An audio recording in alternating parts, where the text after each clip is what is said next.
morning, everybody. It's Barb Katie. It's good to see you on this beautiful Monday here in West Virginia. I hope your weather where you are is just as good as the weather where I am today is. Looking forward to another positive Monday.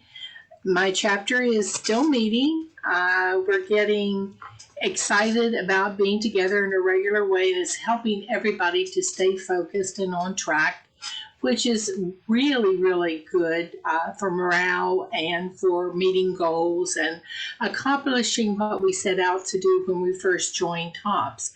I never realized just how important that personal contact is every week, and each time we get together it's reinforced, and it means so much to be able to get together again. My wish today is that all of us were able to meet together, and I truly believe as time passes we will open up more and more and be able to re-establish the connection that is so important for all of us. Today I was reflecting on what I wanted to talk with all of you about, and something that happened over the weekend sort of brought it back to mind. It's something that I think all of us know, but we don't always focus on it, bring it to mind in times when we could use it. And it has to do with how do you deal with communicating well with each other in our personal relationships, because sometimes how we are doing in our personal relationships can impact to a degree how we're doing with managing our weight, because if there's emotional upset of any kind, we get a little bit distracted from our path and we tend to eat the upset and try to handle it in ways that aren't really helpful. So I recalled something somebody told me once, and it's called the 5 significant words. And these words are actually very small words. They're words that we say often, and we can apply them to so much in our lives every single day. These words I use in my family with people I love dearly when we are running to a rough spot. And I'll share them with you now and see what you think, because I want to use these words in a different way after I explain them to you, how I use them in personal relationships. And the 5 little words are yes, no, ouch, and next. Yes is the word that in our family we always say. You need to be able to say yes to accepting gifts, to accepting compliments, to accepting help with grace, and to reciprocate. You don't have to deny the gift. You just need to accept it. For example, I'm sure all of you have had somebody say to you at some time or another, "That is the cutest top you're wearing," or "That's a nice looking jacket that you have on," or "I really like your haircut." And almost instinctively, a lot of us deny it. We say things like, "Oh, this old thing," or "I got it secondhand," or "I've had it forever," or "I'm glad the barber got it right this time." You know, things that actually deny the compliment. And my mother was one that said, "Well, then why do I bother to give you a compliment if you're just going to toss it out the door?" And how true that is. You know, with grace, say a simple thank you. You're worthy of a compliment. You're worthy of people noticing and appreciating everything you do. And it is not a lack of humility for you to say, "Thank you very much. I do appreciate that. I try my very best." The other one that I find really powerful, perhaps for me, the most difficult word I have to say is the word no. It's okay to say no. I think sometimes we get imposed on because of our inability sometimes to say no. It may not be a convenient time. It may be just that one more burden that you just can't take on. But instead of saying, no, I really can't. I'd like to help you, but no, I can't at this time. You tend to swallow it down and you think, well, okay, I'll try to find a way. I'll do what I need to do. And then sometimes you do what my dad used to say. You're not giving with a glad heart. You are actually a little resentful of being asked to do something that you could have said no, and the person would have gone and found somebody else to help. But instead you said yes and overburdened yourself. Another thing is, sometimes people ask things of you that really violate your personal boundaries. And it's okay to say no. I prefer not to respond to that, or I prefer not to answer that question. Or it's inconsistent with what you believe, what your faith is, what your system of morals is. It's okay to say no to someone if they're asking you to go outside what you feel is right for you. And that's an important thing to do, is to establish perimeters that are important to you, that give structure to your life. Sometimes it's good to open the boundaries a little bit, but sometimes not. And you have a right to say no if you feel that your boundaries are being violated in a way that makes you too uncomfortable, or you're being imposed upon by someone, or people are asking you to do things that you feel just are not right for you. And then there's another word that I don't use as much as I probably should as well, and that's the word ouch. And that's when somebody says something to you they meant with the very best of intentions, but boy, it hurts. And it's okay for you to say, ouch, that really hurt my feelings. Could you phrase that another way, or could we talk about this a little bit? Rather than just internalize it and go off with your feelings hurt, and the other person doesn't know that they have in fact hurt you in any way, because instead you've stuffed it down and you've pretended everything's just fine, instead of talking with them about why this remark was to you hurtful, or why this action was to you hurtful. Communication is probably our biggest challenge throughout our lives. I have found, despite everything, that people just do not read minds, and we need to talk. We need to communicate well with each other and clearly with each other in order to continue to grow and develop our relationships and our friendships with each other. Stuffing down things that get in the way of that is never helpful.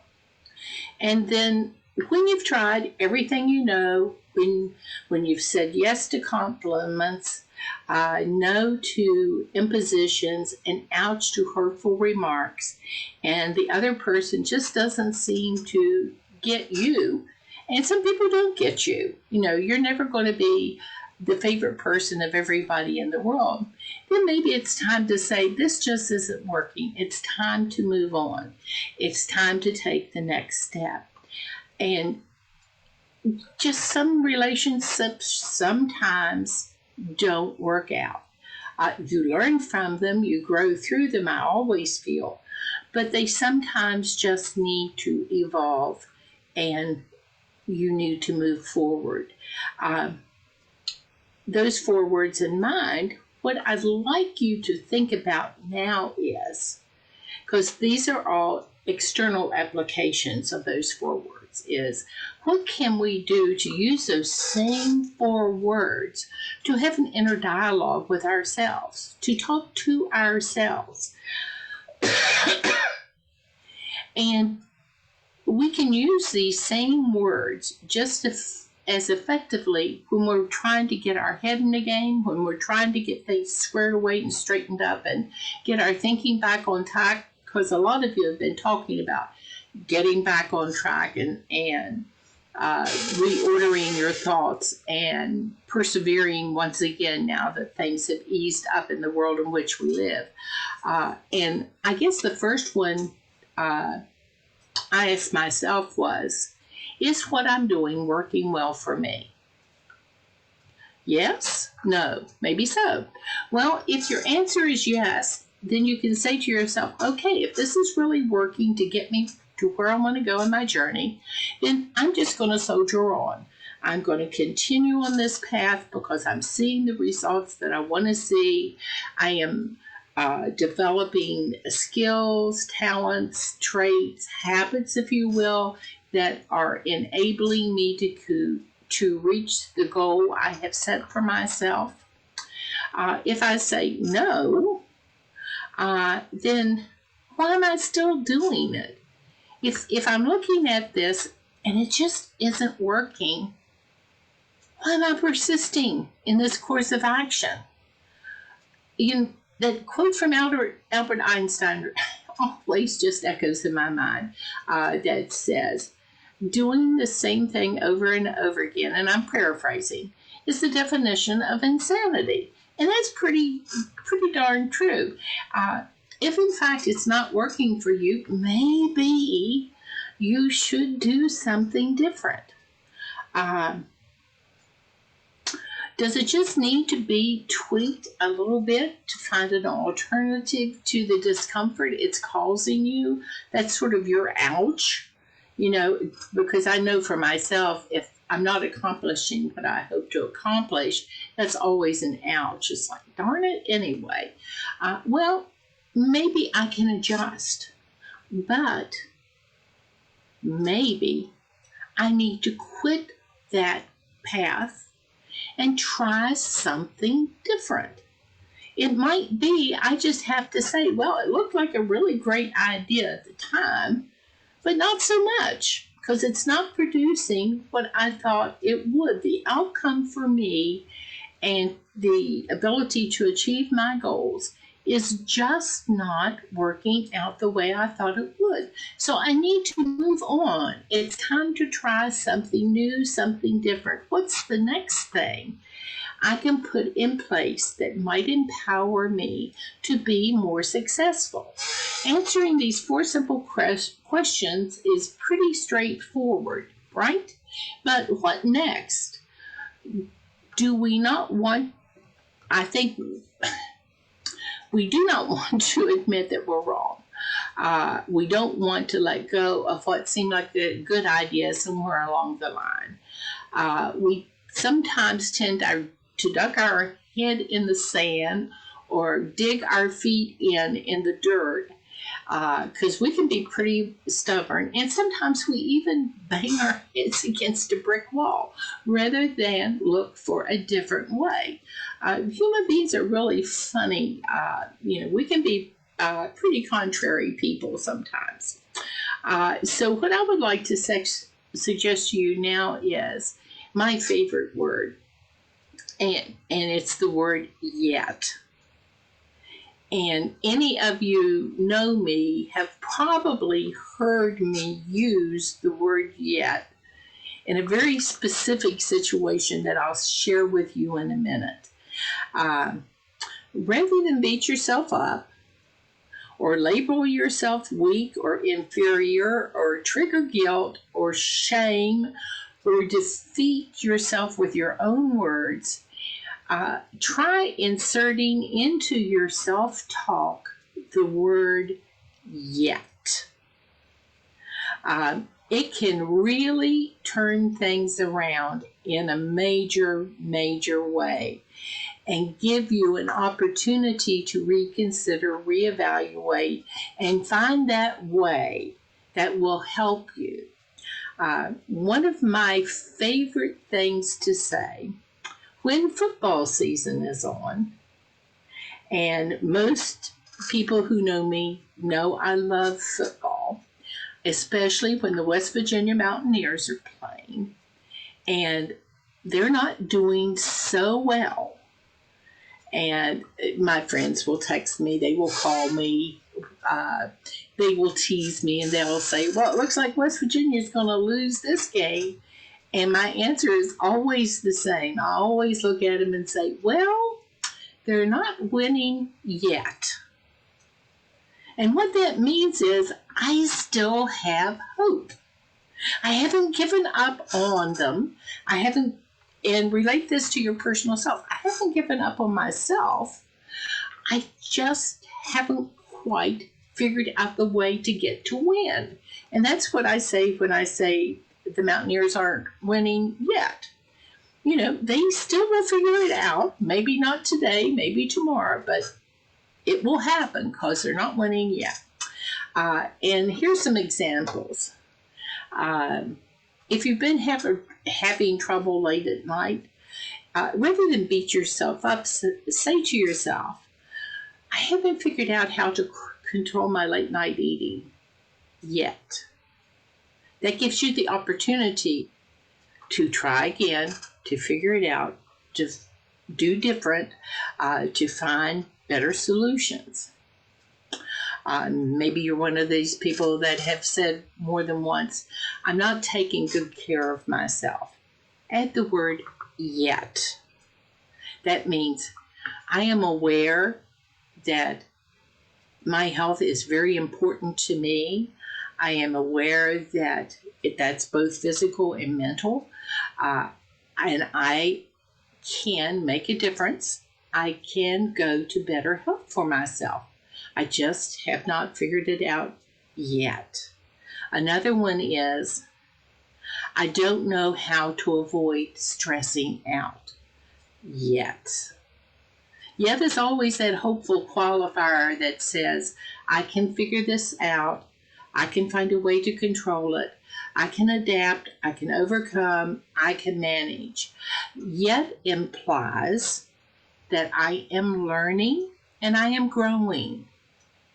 Yet implies that I have time to change. Yet implies I am not giving up.